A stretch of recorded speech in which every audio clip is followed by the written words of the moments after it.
Hi friends, Chirayu dairy farm YouTube ఛానల్కి స్వాగతం. ఈరోజు మనం వీడియోలో నట్ల నివారణ అంటే డివార్మింగ్ గురించి అయితే తెలుసుకోబోతున్నాము. ఇందులో ముఖ్యంగా ఐవర్మెక్టిన్, ఫెన్బెండజోల్, ఆల్బెండజోల్ ఇవైతే మనకు ముఖ్యంగా అయితే ఉంటాయండి. ఇంకా చాలా కూడా కంపెనీస్ కూడా ఉన్నాయి. ముఖ్యంగా ఐవర్మెక్టిన్ అనేది ఆ బాడీకి ఏదైనా ఎఫెక్ట్ ఉన్నప్పుడు అలాంటి టైంలో అయితే వాడాలి. దీనివల్ల సైడ్ ఎఫెక్ట్స్ కూడా ఉంటాయి. ముఖ్యంగా ప్రెగ్నెన్సీగా ఉన్న ఆవులకైతే మనం వేయకూడదు ఇలాంటివి. ఫెన్బెండజోల్, ఆల్బెండజోల్ అయితే ఇవి రెగ్యులర్గా యూజ్ చేసుకోవచ్చండి. ఒకసారి ఫెన్బెండజోల్ వేస్తే మరొకసారి ఆల్బెండజోల్ వేయాలి. ఎందుకంటే అవి ఒకే రకమైన మెడిసిన్కి అయితే అలవాటు పడిపోతాయి నట్టలు కూడా. కాబట్టి మనం రొటేషన్ చేస్తూ ఉండాలి. ఒకసారి ఫెన్బెండజోల్ వేసామనుకోండి, నెక్స్ట్ టైం ఆల్బెండజోల్ అలా వేయాలి. ఇక ప్రెగ్నెన్సీగా ఉన్న వాటికైతే మనం డాక్టర్స్ని కన్సల్ట్ అయితే చేయాలండి. ముఖ్యంగా వేయకపోవడమే బెటరు.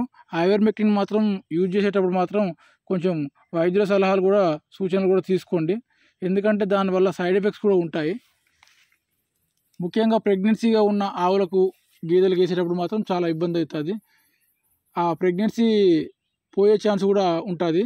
కాబట్టి మీరు జాగ్రత్తగా ఉండండి. పశువులు డల్గా ఉన్నాయి, మేత సరిగా మేయడం లేదు, పాలు తక్కువగా ఇస్తున్నాయి అన్నప్పుడు ఫెన్బెండజోల్ లేదా ఆల్బెండజోల్ ఈ రెండిట్లో ఏదో ఒకటి అయితే యూజ్ చేయండి. ఇక వాటితో పాటు పశువుల బాడీ ఉబ్బడము, వాటిపై పురుగులు వాడడము, ఇంకా బాడీకి ఏమైనా సైడ్ ఎఫెక్ట్స్ అలాంటివి ఉన్నప్పుడు కూడా, ఏమైనా పురుగులు ఇంకా ఎక్కువ వాలినా కూడా మీరు ఐవర్మెక్టిన్ అయితే యూజ్ చేయండి.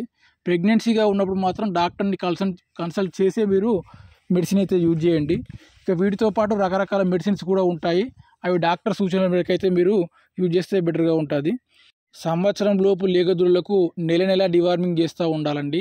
ఈ తర్వాత పాడి పశువులు పాలిచ్చే వాటికైతే ప్రతి 3 నెలలకు ఒకసారి చేస్తే సరిపోతుంది. వీడియో చూస్తున్న ప్రతి ఒక్కరికి కూడా ధన్యవాదాలు. మరొక వీడియోతో మళ్ళీ కలుద్దాం. బాయ్.